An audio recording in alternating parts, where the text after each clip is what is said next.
Hi, this is Lucia with The Art of Love. Today I have some no contact success stories. I've done a recording like this before and it received a lot of positive feedback, and I know it helped a lot of people to maintain no contact when they're going through a breakup. And so I have more inspirational stories. So here we go. So I did the no contact thing and it's only been 2 days, and my ex just sent me a message saying, "So you're not talking to me now?" So it's funny that after only 2 days, the ex is already sending a message. So sometimes it doesn't take that long for them to contact you. The next one, my ex reached out after 49 days the first time she dumped me and 50 days the second time. So does that mean that it's going to be 51 days the third time?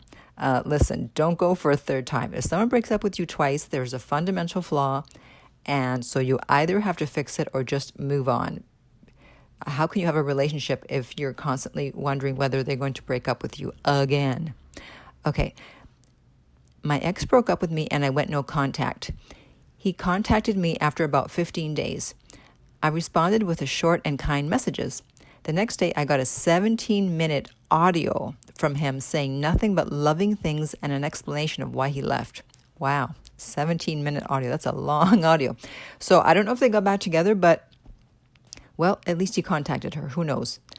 Next, I got my ex back. Yahoo! The no contact and the wait was worth it. She broke it off with a controlling millionaire to be with me. I'm so happy. And this guy actually sent me a photo of them together. They look like a nice couple. See? You never know. So don't worry if they're with someone else. Don't worry if they're with a millionaire. Anything is possible. Here's another one.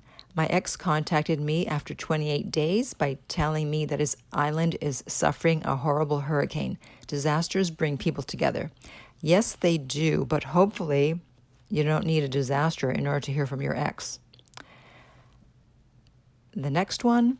My ex contacted me on day 45 on no contact and wanted to know how I was doing.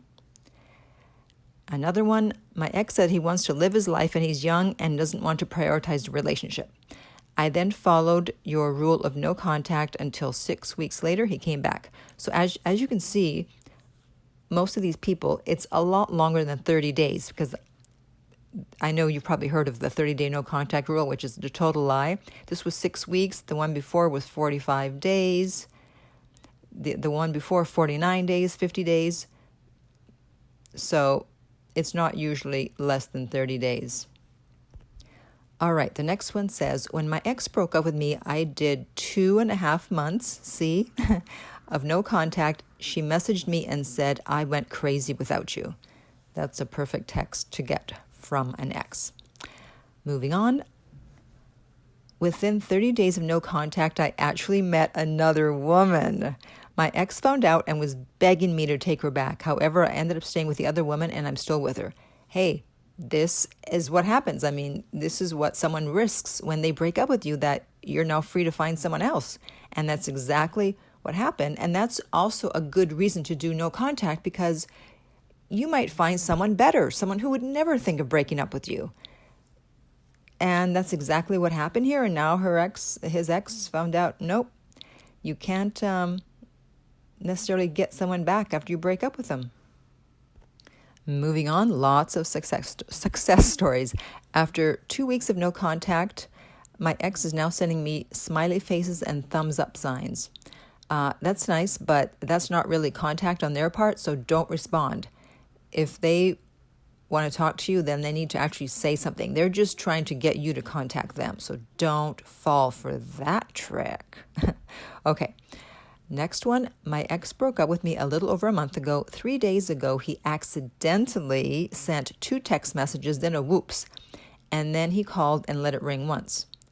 The previous day, I had blocked him on WhatsApp. Interesting. I've been no contact and I think he's trying to reach out, but I didn't respond because supposedly it was an accidental text. That's right. So that's an old trick that someone might use. They pretend that they didn't mean to reach out to you, thinking that you're going to answer back and go, oh, that's okay, how you're doing. But don't fall for it. If someone broke up with you, they need to make the effort to get back to you. Don't fall for these fishing trips that where they're trying to fish and put a hook out there to see if you're going to bite. Don't be a fish. Be a shark. So she goes on to say, why would a grown man do that? Well, I guess he's not so grown. Does he want me to reach out after he's the one that broke up with me? Yeah, probably. I'm not doing it. I'm not responding to accidental anything. Good. Good for you. If he wants you back, he's going to have to make an effort to win you back instead of playing childish games. And then she said, he texted me again, and I replied this time. I asked why he's texting me when he broke up with me, and he said we could be friends. I said it was better not to stay in touch.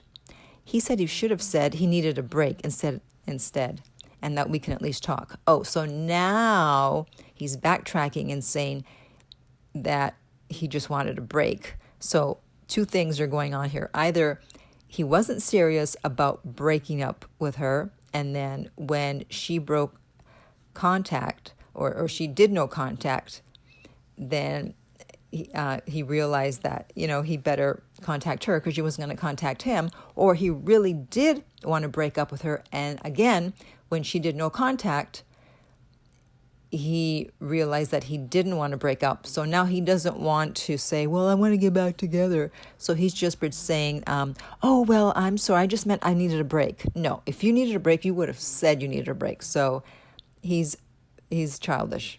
I don't know how old he is, but he's childish.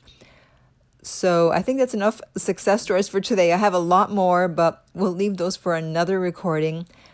So if you're thinking of breaking no contact, if you're in pain over it, hopefully this has helped you. And whenever you're thinking of contacting your ex, think of this recording and listen to it, and hopefully it will stop you from making a mistake. Okay, so if you would like more help with a breakup, you can contact me at The Art of Love regarding private coaching. If you're listening to this on iTunes, I would appreciate if you would rate and review the podcast. If you're listening on YouTube, please subscribe. And finally, remember that love inspires, empowers, uplifts, and enlightens.